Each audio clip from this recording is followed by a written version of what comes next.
ബഹുമാനമുള്ള സാദാത്തുക്കളെ,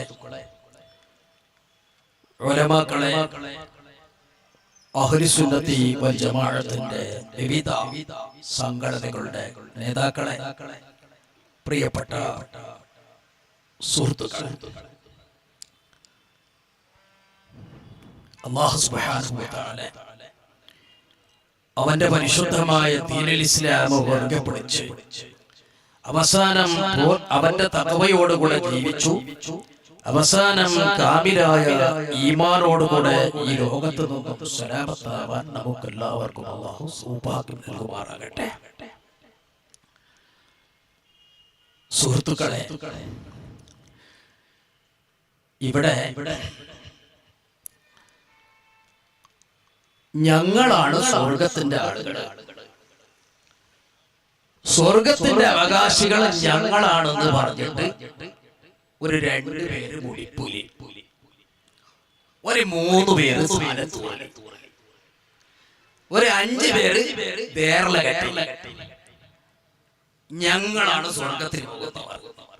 നിങ്ങളെല്ലാം എത്ര വലിയ ഉസ്താദ് ശംസുലമായി മുസ്ലിയാർ ഉള്ളാളും തങ്ങൾ അങ്ങനെ തുടങ്ങുന്ന ഔലിയാക്കളുടെ പണ്ഡിതന്മാരുടെ വലിയ ഒരു സമുദ്രം ഉലമാക്കളുടെ അവർക്ക് നരകത്തിൽ.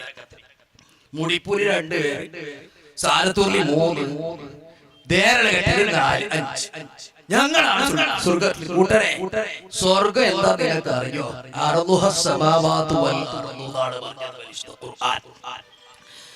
ആകാശഭൂമിയുടെ വൈശാല്യതയുള്ളതാണ് സ്വർഗം.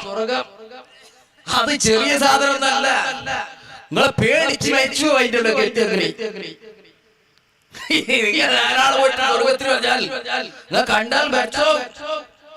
ഈ മഹാന്മാരാകുന്ന ഔലിയാക്കളെ 10ഉം 20ഉം കൊല്ലം പള്ളി ദർശകളിൽ ഓതിപ്പടിച്ച് പരിശുദ്ധമായ ഹദീസും തഫ്സീറൊക്കെ ദർസ് നടത്തി വലിയ പണ്ഡിതരും അറിവിന്റെ സമുദ്രങ്ങളാകുന്നവരൊക്കെയും പീഡനി നീ ഇരുന്നിട്ട് കച്ചവടാക്കുന്ന പണിയല്ലേ നിനക്ക് എന്തെങ്കിലും ഒരു ഹദീസ് അറിയോ?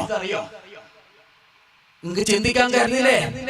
ഓരെല്ലാം നരകത്തിൽ ഞാൻ സ്വർഗത്തിൽ നീ പറയുന്നത് എന്തെങ്കിലും മാനസികമായ അസ്വസ്ഥത ഇല്ലാതെ അങ്ങനെ പറയില്ല.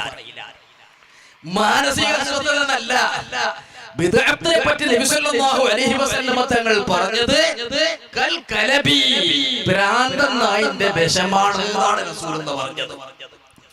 വഇന്നഹു സയഗ്തി ഫീ ഉമ്മത്തി അഖ്വാമുൻ തതജാറാ ബിഹിം തിൽകൽ അഹ്വാഉ കമാ യതജാറൽ കലബു ബിസാഹിബിഹി ലാ യബ്ഖാ മിൻഹും ഇർകും വലാ മഫ്സുൻ ലാ യബ്ഖാ പിന്നെ ഇർകും വലാ മഫ്സുൻ ഇല്ലാ ദഖല.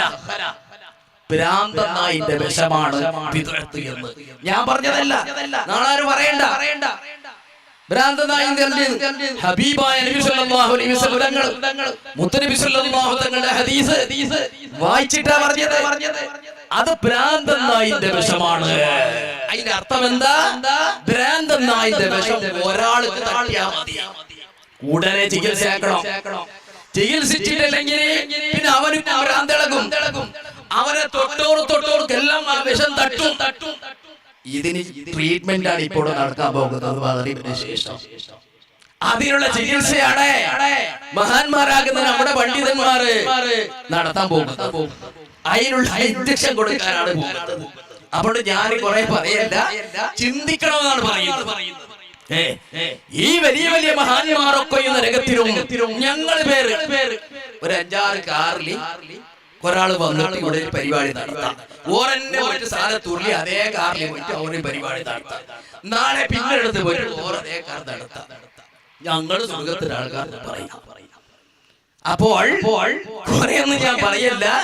ഇൻഷാ അല്ലാഹ് സർവ്വ മുഅ്മിനീങ്ങളും എല്ലാവരും നമ്മുടെ ഈമാനിലേക്ക് പേപ്പട്ടിയുടെ വിഷം തട്ടാതിരിക്കാൻ എല്ലാവരും ശ്രദ്ധിക്കുക. അത്തരം ആളുകളെ ഒറ്റപ്പെടുത്തുക,